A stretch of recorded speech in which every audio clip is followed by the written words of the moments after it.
சிறகடிக்க ஆசை எபிசோட் முழுக்க முழுக்க எமோஷனல் மேனிப்புலேஷன் ரியலைசேஷன் மிக்ஸோட தான்.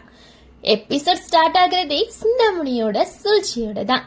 விஜயா வீட்டுக்கு வந்து உங்க பையனுக்கு அந்த பொண்ணு செட் ஆகாது, டைவர்ஸ் கேஸ் போடுங்க, இதுக்கு இந்த பணத்தை வச்சுக்கோங்கன்னு சொல்லி காசு கிடைக்கிறாங்க.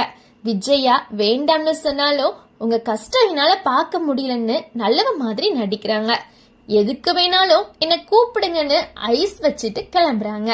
அதே சிந்தாமணி ஏற்கனவே ரோகிணியையும் நைஸா தூண்டி விட்டுட்டு இருக்காங்க. ஒரே வீட்டுக்குள்ள இருக்கிறவங்களையே பிரிச்சு வைக்கிறதுல மாஸ்டர் கிளாஸ் காட்டுறாங்க. அடுத்த சீனு கிறிஷ் ஊர்ல இருந்து வரான். பாட்டி வந்து பிக்கப் பண்றாங்க. உடனே கிறிஷ் இன்னோசென்ட்டா முத்து அங்கிள் மீனா ஆண்டி ஏன் வரலன்னு கேக்குறான். பாட்டி ஸ்ட்ரைட்டா இனி அவங்க நம்ம வீட்டுக்கு வரமாட்டாங்கன்னு சொல்லிடுறாங்க. அதுக்கு கிறிஷ் அப்போ மீனா ஆண்டி அம்மா விஷயம் எல்லாம் சொல்லிட்டாங்களான்னு கேட்டதும் பாட்டி பிரேக் ஆகி வா நம்ம ஊருக்கே போயிடலாம்னு சொல்லிட்டு ஆட்டோவுல கூட்டிட்டு வராங்க. அந்த டைம்ல தான் முத்து கார் ஷெட்ல ஃப்ரெண்ட்ஸ் கிட்ட வீட்டுல நடந்ததெல்லாம் பேசிட்டு இருக்காரு.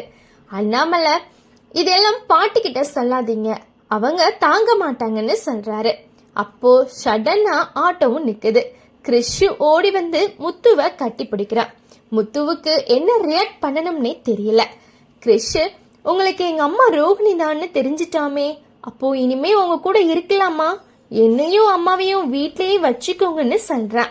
அந்த மூமெண்ட்ல பாட்டி அண்ணாமலை கால விழுந்து என் பொண்ணு வாழ்க்கைய நானே கெடுத்துட்டேன், அவ வாழ்க்கையை காப்பாத்தணும்னு தான் உண்மைய மறைச்சோம், இனி அவ தலையெழுத்து எப்படி இருக்கோ அப்படியே நடக்கட்டும்னு சொல்லிட்டு போயிடுறாங்க. அப்போ அண்ணாமலை சொல்றாரு, இந்த பையனுக்காக மீனாவும் தானே உண்மையை மறைச்சிருப்பா, அவளும் பாவம் தான்னு அந்த வார்த்தை முத்துவ ஸ்ட்ரெயிட்டா ஹிட் பண்ணுது. அப்போதான் மீனா பக்கம் இருக்கிற நியாயம் அவனுக்கு புரிய ஆரம்பிக்குது. அடுத்த சீனு மீனா பூ கொடுக்க ஸ்ருதி ரெஸ்டாரண்ட்டுக்கு வராங்க. ஸ்ருதி சாப்பிட்டு போகலாம்னு சொல்ற டைம்ல ரோகிணி என்ட்ரி ஆகுறாங்க. ரோகிணிய பார்த்ததும் மீனா ஃபேஸ் அப்படியே சேஞ்ச் ஆகுது. ரோகிணி நீங்க எனக்கு 7 நாள் டைம் கொடுத்துட்டு ஏன் முத்து கிட்ட சொல்லிட்டீங்கன்னு கேக்குறா. மீனா கூலா நான் சொல்லல, உன் புருஷன் அண்ணன் மூலமா அவருக்கு தெரிஞ்சதுன்னு உண்மைய சொல்றாங்க. அதுக்கப்புறம் ரோகிணி நீங்க தான் எனக்கு ஹெல்ப் பண்ணணும்னு கெஞ்சுறாங்க.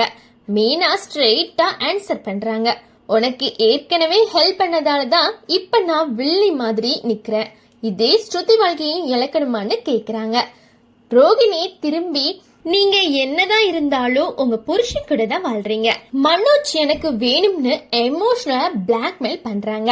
அதுக்கு மீனா கிளியரா உன் வாழ்க்கைய நீ டிசைட் பண்ணு, அதுக்கு எங்களால ஹெல்ப் பண்ண முடியாதுன்னு சொல்லிடுறாங்க.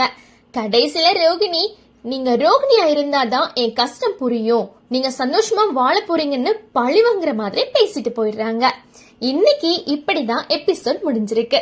சிந்தாமணியோட சூழ்ச்சி, கிறிஷ் எமோஷனல் அட்டாக், முத்துவுக்கு ரியலைசேஷன், ரோகிணி டெஸ்பரேஷன் எல்லாமே மிக்ஸ் ஆகி முடிஞ்சிருக்கு.